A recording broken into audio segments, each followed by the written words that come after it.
Londres, Inglaterra, 1555. Chegou o momento. A jovem desce um corredor do palácio iluminado por archotes. Foi chamada à presença da sua irmã e não pode dizer que não. À medida que avança, as pernas vão ficando mais pesadas e esconde as mãos trêmulas nas mangas do seu vestido. Sabe o que a espera. Uma ordem mascarada de pedido. Dos quadros pendurados nas paredes, os seus antepassados olham-na com altivez, como se julgassem o que lhe vai na alma. Mas a jovem reúne coragem. Sabe o que está em causa.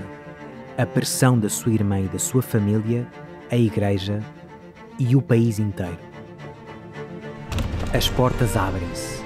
À sua frente, sentada no seu trono, a sua irmã espera.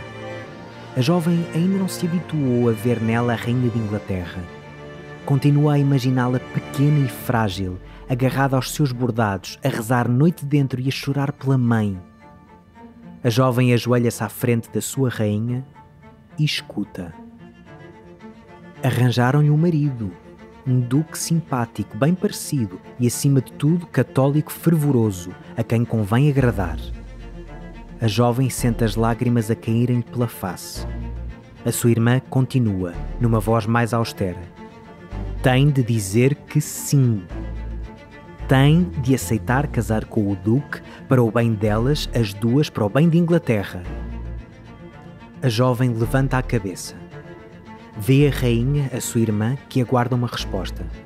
E à sua volta, movendo-se nas sombras, a multidão de nobres e aristocratas que serviram o seu pai e que agora esperam avidamente ouvir aquele sim. E é nesse momento, com a cara banhada em lágrimas, que a jovem diz a palavra que mais vezes repetiria ao longo da vida a todo e qualquer homem. Não. Esta é a história de Isabel I de Inglaterra.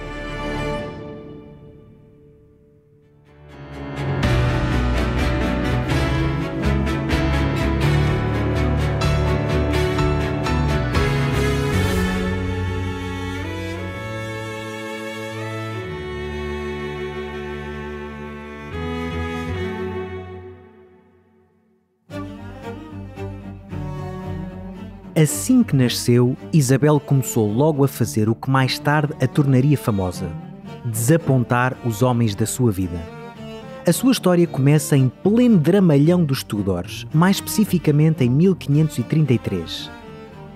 Isabel era a segunda filha de Henrique VIII, que na altura ia já no segundo casamento. Primeiro, Henrique casara com Catarina de Aragão, com quem teve apenas uma filha, Maria. E à medida que a rainha ia envelhecendo, as probabilidades de ter um filho rapaz baixavam a cada segundo. Seguiu-se o divórcio mais dramático da história. Para desfazer a sagrada união com Catarina, Henrique desvinculou-se a si próprio e à sua nação do Vaticano e fundou a Igreja Anglicana, da qual passaria a ser chefe. Imediatamente a seguir, casou com Ana Bolena e apressou-se a engravidá-la. Inglaterra susteve a respiração. Durante 9 meses não se fez outra coisa senão rezar por um pequenino Tudor que desse ao rei o seu herdeiro e a sua merecida paz de espírito. Mas, para decepção generalizada, Ana Bolena deu a Henrique outra filha, seu nome Isabel. 3 anos depois, quando Isabel aprendia ainda a dar os primeiros passos e a dizer as primeiras palavras, Henrique mandou executar Ana Bolena, a sua mãe, com base em acusações mais ou menos credíveis de adultério e traição. E não descansou até que o casamento com ela fosse invalidado, tal como a sua anterior união com Catarina. Isabel não tinha ainda 4 anos e já era a filha ilegítima da odiada ex-mulher do rei de Inglaterra. E quando olhavam para ela, todos se perguntavam o que iria ser feito da menina que desapontara um monarca e um país inteiro.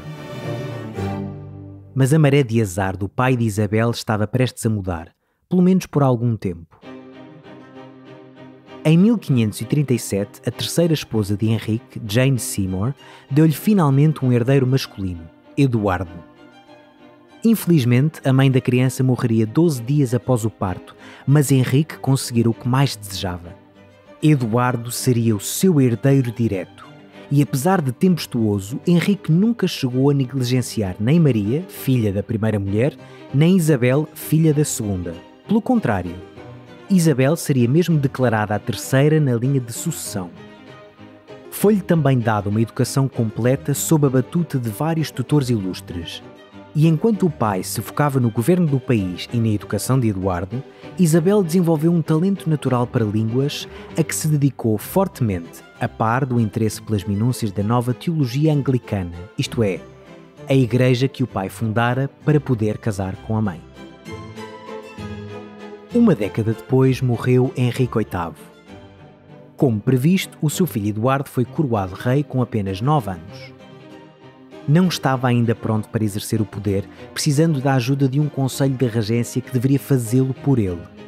No entanto, este conselho foi usurpado pelo seu tio materno, Edward Seymour, que agiria como regente único.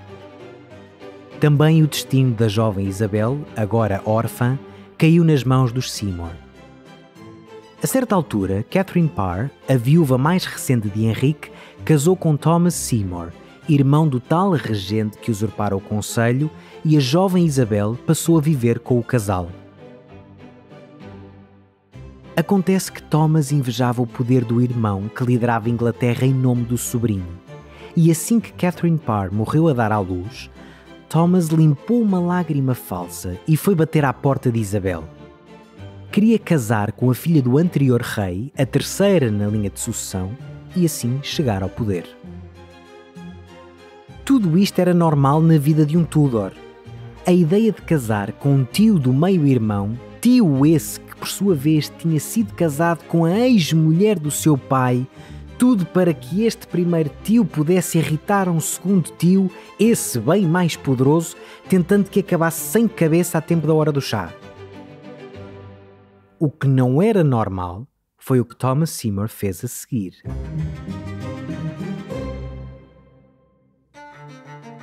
Aqui os relatos da época são um pouco vagos, mas sugerem que Thomas se comportava de forma inapropriada, com demasiada familiaridade.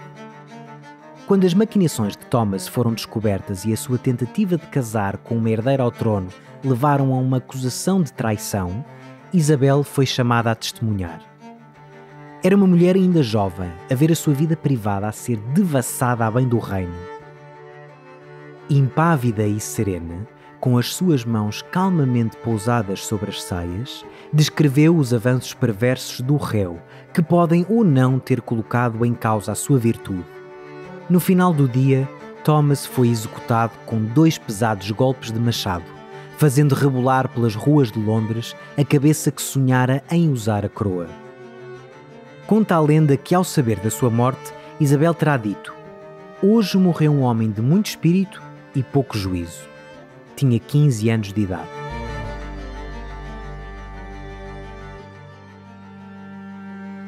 Apenas 5 anos depois, Inglaterra voltou a tremer.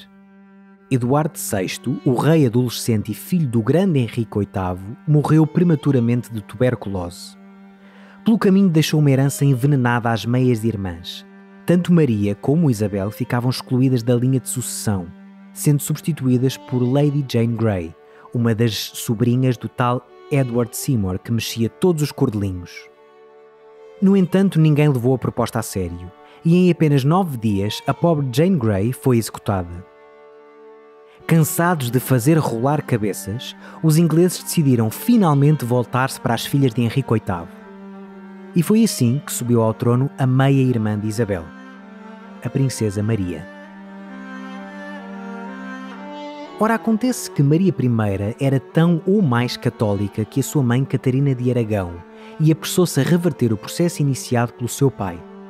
Restaurou o catolicismo em Inglaterra e perseguiu os protestantes ingleses, queimando na fogueira todos os que se atreviam a ler a Bíblia em inglês ou a negar a autoridade do Vaticano. Isabel foi apanhada no turbilhão. Ao contrário da meia-irmã, Isabel era protestante, conhecendo bem os meandros teológicos da igreja fundada pelo pai. Maria I desenvolveu rapidamente a paranoia de que haveria uma conspiração entre os rebeldes protestantes para pôr Isabel no trono e chegou mesmo a prendê-la na Torre de Londres e acusá-la de traição, ainda que sem fundamento. Foi graças à perseguição à meia-irmã e à queima reiterada de protestantes que Maria I ganhou a alcunha Bloody Mary, a Maria Sangrenta. Felizmente o seu reinado não durou muito mais.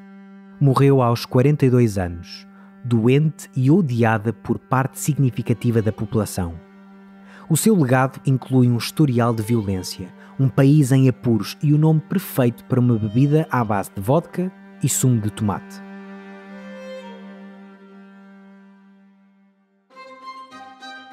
Foi assim que, em 1558, a princesa Isabel, na altura com 25 anos, foi coroada Rainha de Inglaterra.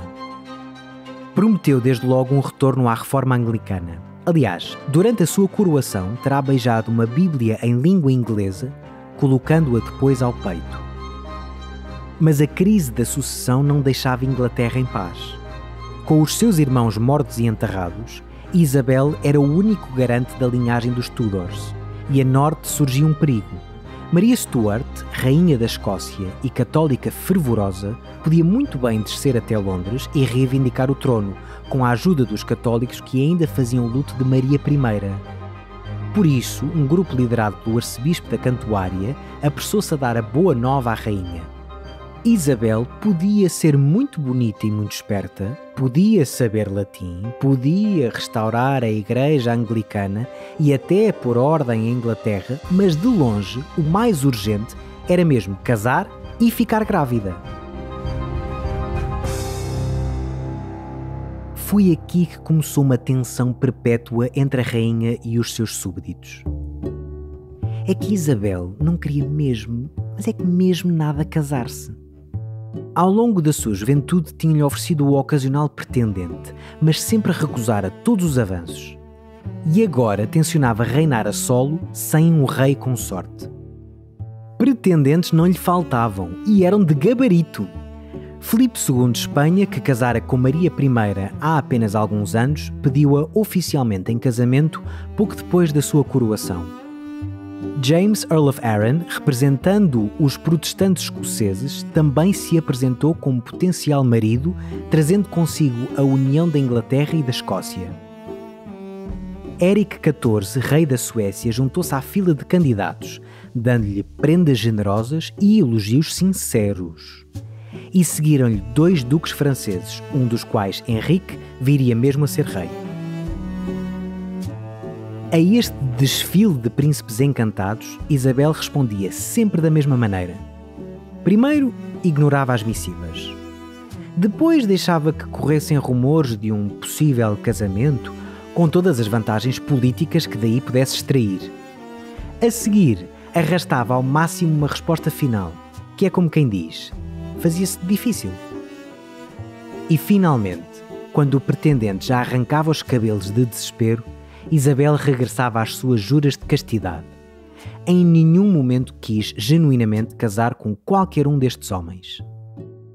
A certa altura, a Casa dos Comuns, apavorada com a falta de casamentos e de herdeiros, fez um pedido formal a Isabel. Podia, pelo amor de Deus, casar-se de uma vez por todas e acabar com aquele pesadelo. Mas a resposta da rainha seria categórica e não sem um toque de humor.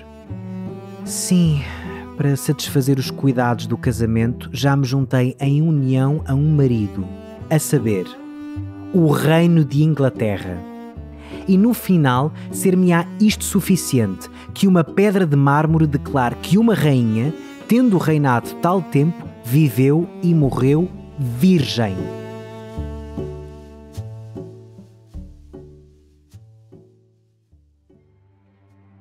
Gerou-se uma espécie de culto à Rainha Virgem casada com a sua nação, mas sem deixar que nenhum homem sequer lhe tocasse.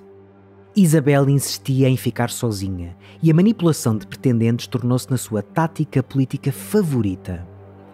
À revelia de todo o bom senso, de toda a teoria política e, aliás, das suas mais básicas obrigações como rainha e mulher, Isabel I não desejava estar sob o jugo de homem algum e não revelava qualquer interesse romântico ou sexual. A sua castidade não era performativa, era literal. E por mais que corressem a Europa inteira, ninguém conseguia encontrar nenhum homem para partilhar a cama com ela. Em 1566, 8 anos depois da sua coroação, Isabel voltou a receber uma nova insistência por parte do Parlamento.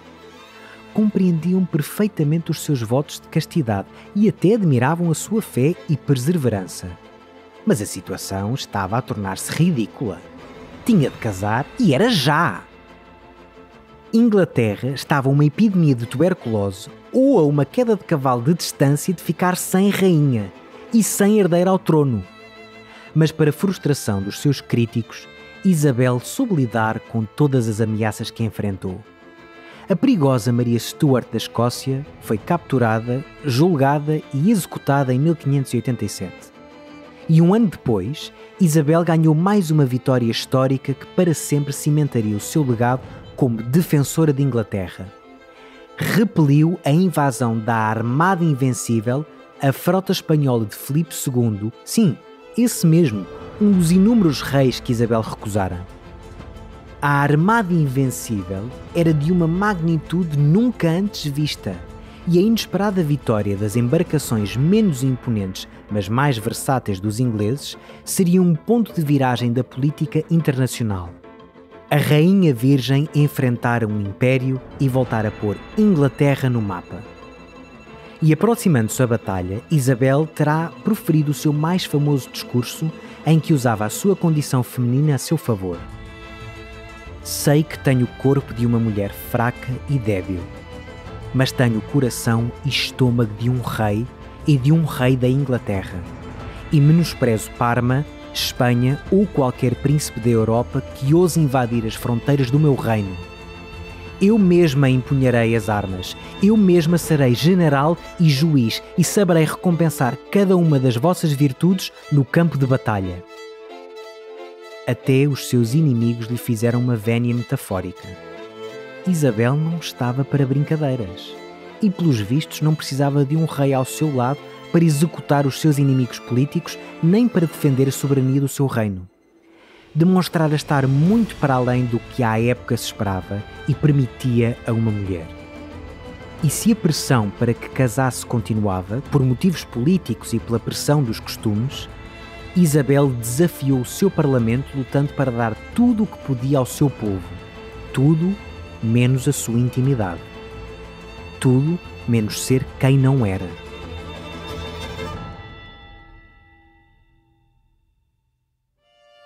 Finalmente, ao fim de 45 anos de reinado, Isabel I morreu de uma doença respiratória aos 69 anos. Nunca chegara a casar e morria virgem.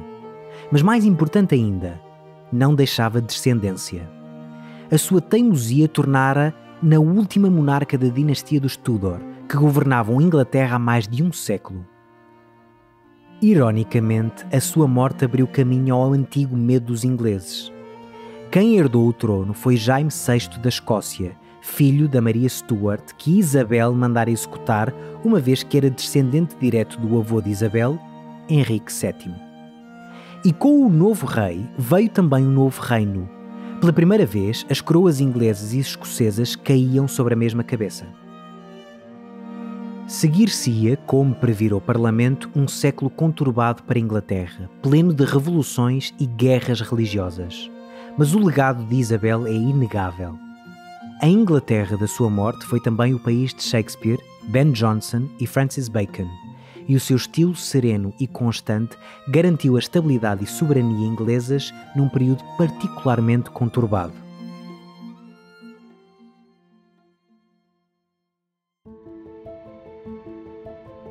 Dura até hoje a especulação sobre a personalidade de Isabel I. Terá suprimido os seus instintos mais íntimos para o bem da nação, acreditando que um marido e um filho lhe retiravam poder e influência? Terá tido relações para além do platónico com os seus confidentes mais próximos?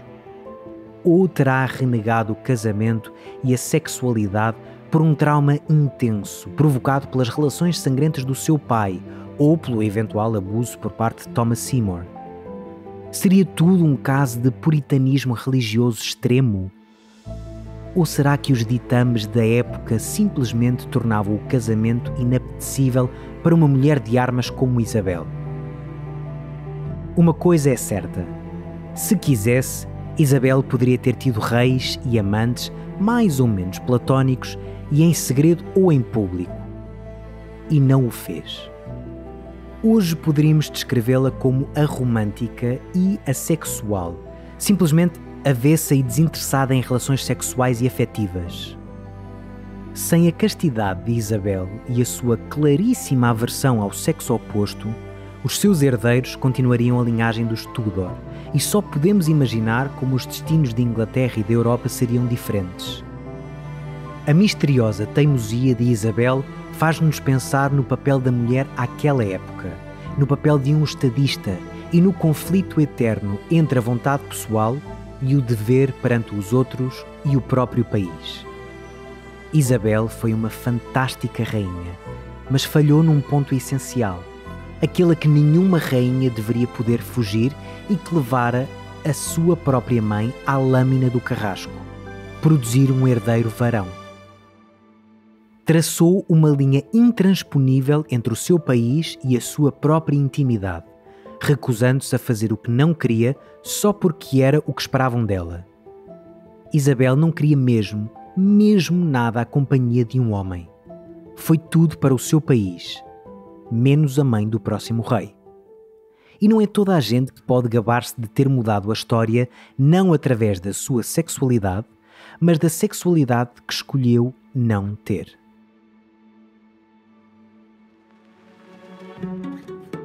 E é assim que chegamos ao fim da nossa sigla e dos radicais queers que fizeram história. Pelo menos por agora.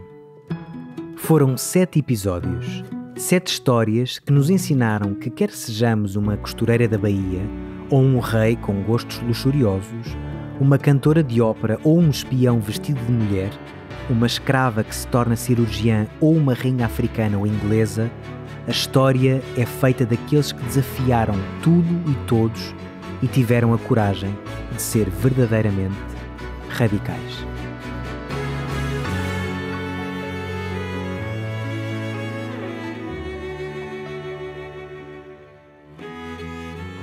Radicais, Queers que Fizeram História é um programa da série Sapiens, produzido pela Bruá Podcasts, narrado por Luís Moreira. Com direção criativa de Luís Francisco Sousa, coordenação de guião por Renato Rocha, escrito por Hugo Simões, pesquisa por Nuno Mendes, direção técnica de Rita Cabrita, sonoplastia de Sara Milan, identidade gráfica desenvolvida por Rita Cabrita e Luís Francisco Sousa.